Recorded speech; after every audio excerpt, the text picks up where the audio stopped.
Bonjour tout le monde, Xiegu vient d'annoncer une mise à jour très importante pour le X6200. Cette mise à jour apportera énormément de modifications, il corrigera pas mal de bugs et apportera pas mal de choses intéressantes à cette petite radio, pas mal de modifications intéressantes. Ce qu'il faut retenir principalement, ça va être le bandscope 3D, une nouvelle façon de visualiser le spectre. Donc on aura donc 7 écrans sur le X6200, donc c'est plutôt sympa. Et on va également corriger un bug au niveau de la détection de la capacité de la batterie, où sur certaines radios, il y avait un petit bug au niveau de détection de la batterie qui était incorrect. Donc ce bug a été corrigé. On a également pas mal d'options ici que je vous laisse lire sur le site pour pas trop encombrer la vidéo. Et on va donc passer tout de suite au côté pratique, la mise à jour du firmware. La première étape de notre mise à jour va consister à récupérer notre firmware sur le site. Vous trouverez le lien en descriptif, bien entendu. Donc vous cliquez ici sur Download. Vous récupérez un fichier zip que vous allez dézipper. Et dans ce fichier, vous allez trouver une image qu'on voit ici. Un fichier image qui s'appelle SD card. Ce fichier SD card, on va pas simplement le copier-coller, on va l'extraire avec un logiciel spécifique pour graver l'image sur une carte SD.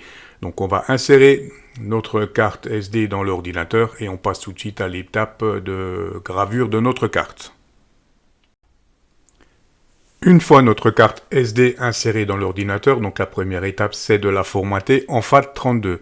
Donc on fait tout simplement clic droit sur le périphérique de notre carte SD, formater et on sélectionne FAT32.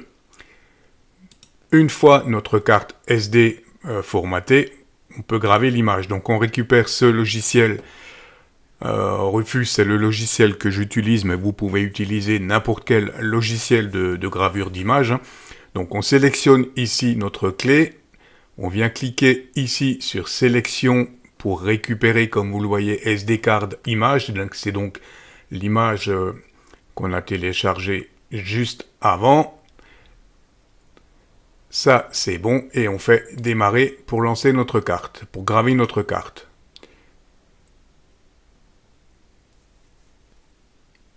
Donc ça, c'est la procédure de préparation de notre carte SD, où on est en train de lui graver toutes les données nécessaires à la mise à jour de notre firmware.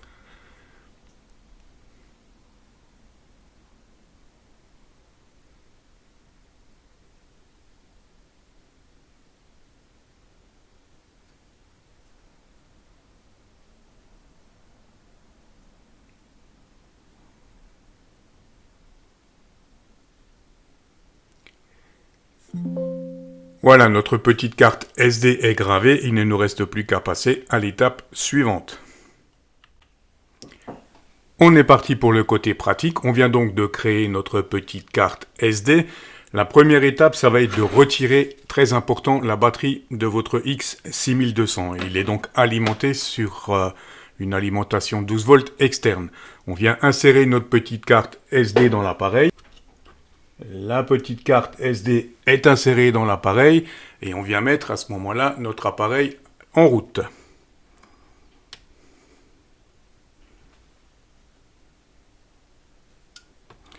Donc il va démarrer, il va venir booter sur la carte et récupérer les fichiers qu'il lui faut pour la mise à jour.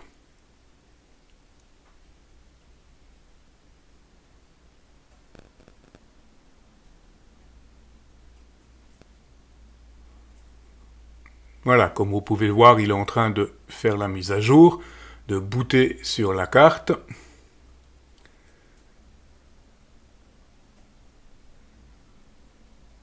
Et une fois qu'il aura fini ce processus, il va redémarrer le poste de lui-même.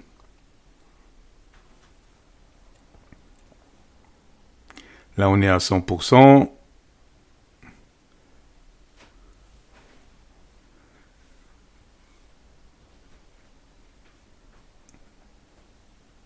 Donc, mise à jour terminée, la radio s'éteint.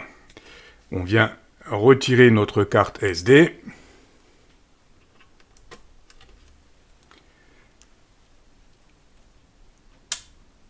On rallume notre radio.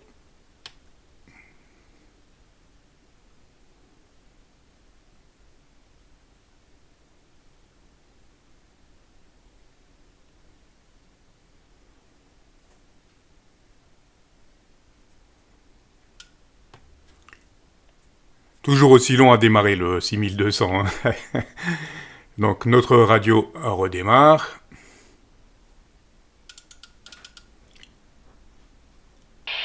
Voilà qui est fait, la radio a redémarré.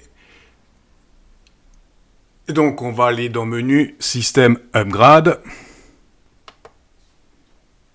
Donc on vient sur Système et on va sélectionner donc Upgrade.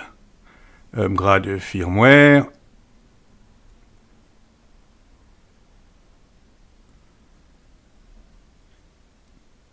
OK.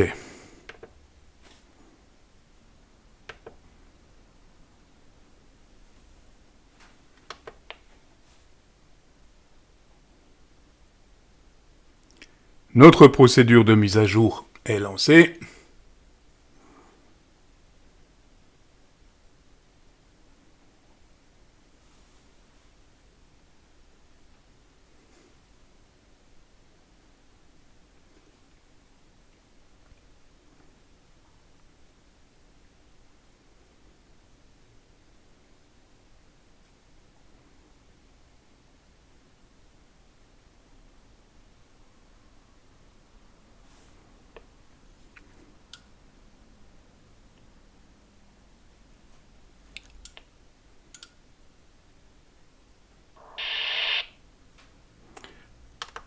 On retourne dans Firmware Système Info pour voir si notre mise à jour s'est bien effectuée.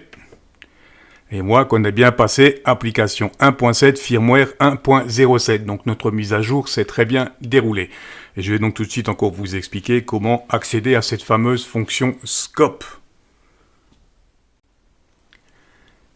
Voilà la fameuse cascade en 3D, donc je trouve ça vraiment superbe pour un petit poster comme ça. Donc il vous reste juste, une fois que vous avez fait la mise à jour, à activer certains paramètres pour afficher cette cascade.